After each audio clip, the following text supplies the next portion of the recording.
Las crónicas de las visitas efectuadas por el obispo Bernardo Augusto Till Hoffmann hacia finales del siglo XIX son una valiosa fuente para el estudio de la meteorología costarricense desde una perspectiva histórico-científica, por el acopio de datos, sobre todo cualitativos, de numerosas localidades fronterizas carentes de estaciones pluviométricas y meteorológicas. Estos datos resguardan su importancia porque permiten no solamente estudiar el contexto climático aproximado de una zona como Guatuso, en un momento histórico sin registros científicamente fiables, como los que se tienen para el siglo XX o el siglo XXI, sino también porque al compararlos con otros más recientes es posible establecer longitudinalmente conclusiones sobre cambio y variabilidad climática. En su momento, los mismos datos resguardaban relevancia porque permitían proyectar en los sitios visitados actividades humanas tales como la expansión de la frontera productiva Valle Centralina, actividades de navegación en ríos, evangelización, procesos de colonización o poblamiento y hasta la toma de decisiones de política exterior, tratándose algunos de sitios de naturaleza fronteriza. Estas crónicas no solamente fueron escritas por el prelado, sino también por sus secretarios y contienen significativa cantidad de referencias respecto a fenómenos atmosféricos de los numerosos sitios visitados, como de Guatuso, poblado por la etnia Maleku, el cual fue visitado entre 1882 y 1896. Muchos de los relatos fueron publicados, corregidos y hasta comentados por el doctor Henry Pittier, utilizados para publicaciones como las del doctor Helmut Polakowski, resaltando su importancia para el conocimiento de la geografía centroamericana. Las mismas crónicas son la fuente primaria, principal de la investigación que está siendo conducida por don Ronald Díaz y quien les habla, procedentes de los libros de visitas pastorales de la sección de gobierno eclesiástico del Archivo Histórico Arquidiocesano, Bernardo Augusto Till. A finales del siglo XIX se da la consolidación del Estado liberal en Costa Rica, que presenció la conclusión del ferrocarril al Atlántico, el inicio de la construcción del ferrocarril al Pacífico, la introducción de la electricidad, la expansión del cultivo del banano, las primeras manifestaciones de grupos relacionados con la cuestión social y una creciente tensión entre la Iglesia Católica y el Estado, por su papel en la esfera pública, que alcanzó su punto más álgido con la promulgación de la legislación anticlerical de 1884, que define los alcances de la institución eclesial en la sociedad costarricense. Esta es una época en la que el Estado liberal y la comunidad científica costarricense se aglutinan también sus intereses para dedicarse a la exploración del territorio costarricense con el propósito de reconocer no solamente aspectos físicos, sino también sociales, con miras a la integración económica y a la defensa también de la soberanía sobre áreas fronterizas sin límites definidos, es decir, aquellos territorios que estaban escasamente habitados al norte y al suroeste del país, colindantes con las vecinas repúblicas de Nicaragua y Colombia, con quienes se mantuvieron disputas limítrofes. A este contexto, en que se unen los intereses estatales y los de la comunidad científica, se le ha denominado por Patricia Clark y Ronnie Viales como el régimen de cientificidad, ya que se interrelacionan una serie de procesos políticos, económicos, sociales y culturales que permiten el desarrollo de la exploración científica en el país. Estas exploraciones fueron dirigidas por el Instituto Físico Geográfico Nacional y el Museo Nacional, creados también hacia finales del siglo XIX, por lo que se emplearon para obtener información científica referente a aspectos geográficos, geológicos, hidrográficos, astronómicos, meteorológicos, inclusive botánicos, zoológicos, perdón, o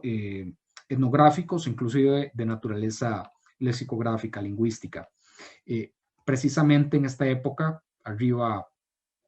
a suelo costarricense, el sacerdote alemán Bernardo Augusto Till Hoffmann, procedente de Ecuador, para dedicarse a la docencia al colegio seminario. Esta había realizado estudios no solamente eclesiásticos, sino también en geografía, física, historia y matemáticas en ciudades alemanas como Elberfeld, Naz, Colonia y también París. Posteriormente asumió el obispado de San José de Costa Rica, cuyo territorio comprendía todo el país en esa época, y para tener un conocimiento de la realidad eclesial de su diócesis, emprendió las numerosas visitas pastorales por el extenso episcopado durante más de 2 décadas. No obstante, estas visitas extendidas por todo el territorio también recabaron datos de carácter histórico, geográfico, etnológico, arqueológico, científico, etcétera, de manera similar a los viajes de exploración emprendidos por las instituciones científicas costarricenses recién mencionadas. De hecho, el Monseñor Till fue un destacado actor en el proceso de institucionalización, de la ciencia costarricense. Dirigió la construcción del Palacio Episcopal en San José, fundó el museo y la biblioteca episcopal y colaboró con el envío de especímenes a los puestos de Costa Rica en exposiciones internacionales de finales del siglo XIX, en el Vaticano, en Madrid, en Chicago. Fue también presidente de la Sociedad de Estudios Americanos de Costa Rica y participó en una red de intercambio de información científica, tanto en Costa Rica como en el extranjero, al mantener contactos connotados con Henry Pittier, personalidades como León Fernández, el mismo Marqués de Peralta, Anastasio Alfaro, Cleto González Víquez, Pedro Pérez Celedón, el cartógrafo José María Figueroa, el doctor Carl Bobalius, entre otros. De acuerdo con Luco Gilie, este obispo ha sido catalogado por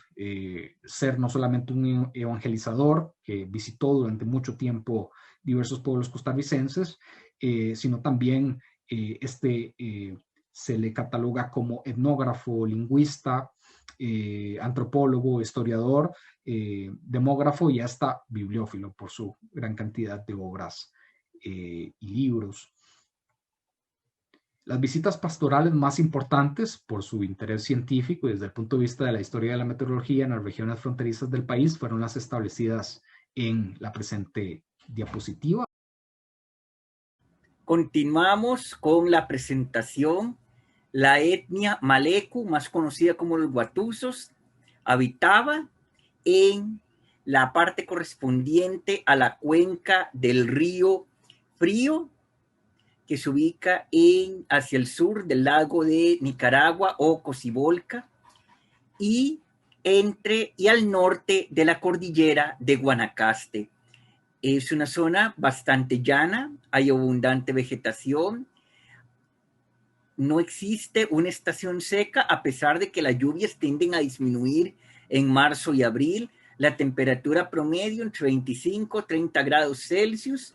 y dentro de la cosmovisión, debido al lugar en que habitaban los Malecus, ellos creían que sus dioses, porque profesaban una religión politeísta, habitaban en las cabeceras de los ríos, cerca de las cataratas, y ellos veían en el rayo como una manifestación del banquete de su principal divinidad, el que habita la cabecera del río Venado. Y el trueno solía escucharse cuando algún ser humano era divinizado, es decir, que de alguna forma los dioses se lo llevaban a vivir a vivir en el ambiente que ellos habitaban. Ya hubo intentos en el periodo colonial de parte de misioneros por penetrar en el territorio de los Guatusos. Por ejemplo,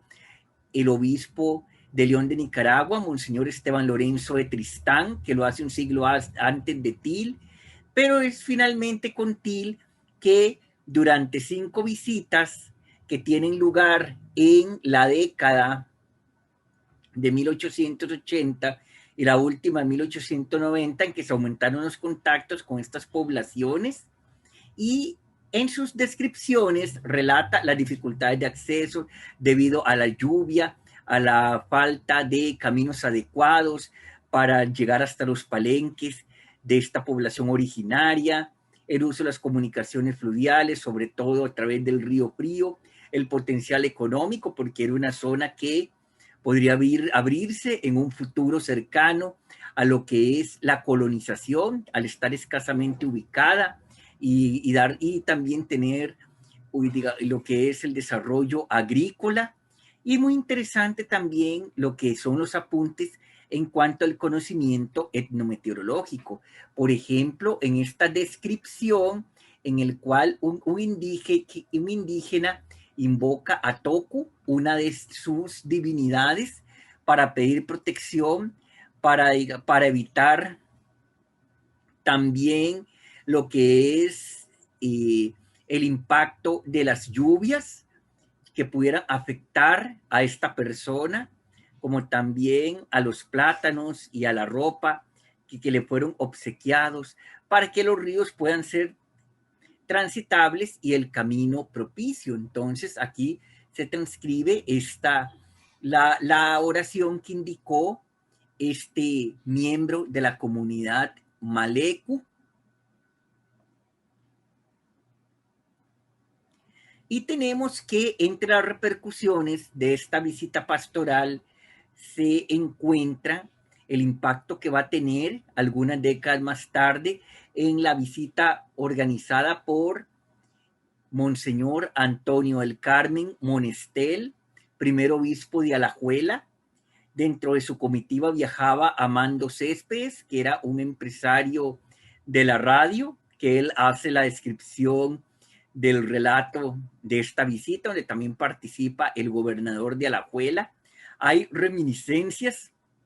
de las visitas de Til. De hecho, alguien se refirió a él como el gran Cororo, sobre todo por la relación que tuvo con los malecos, y se describen también las condiciones climáticas bastante similares a las que se muestran en las crónicas de Til. Sin embargo, ya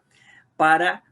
la década de 1920 hay una mayor presencia de colonos, tanto nicaragüenses como costarricenses. Ya se ha establecido el asentamiento de San Rafael de Guatuso, que décadas más tarde se convertirá en la cabecera del cantón Guatuso, y también se da la visita a los palenques, donde se concentraba principalmente la población de este grupo étnico. Y como conclusiones tenemos que son importantes los relatos de las visitas pastorales para la meteorología, sobre todo en cuanto a las descripciones del clima que se dan, especialmente en zonas donde no existían observatorios meteorológicos, donde no había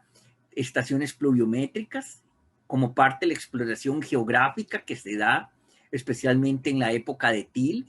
que hay un interés de parte del prelado por describir no solamente el aspecto religioso, sino también las condiciones físicas y sociales de los lugares visitados, y estos textos fueron bastante apreciados por la comunidad científica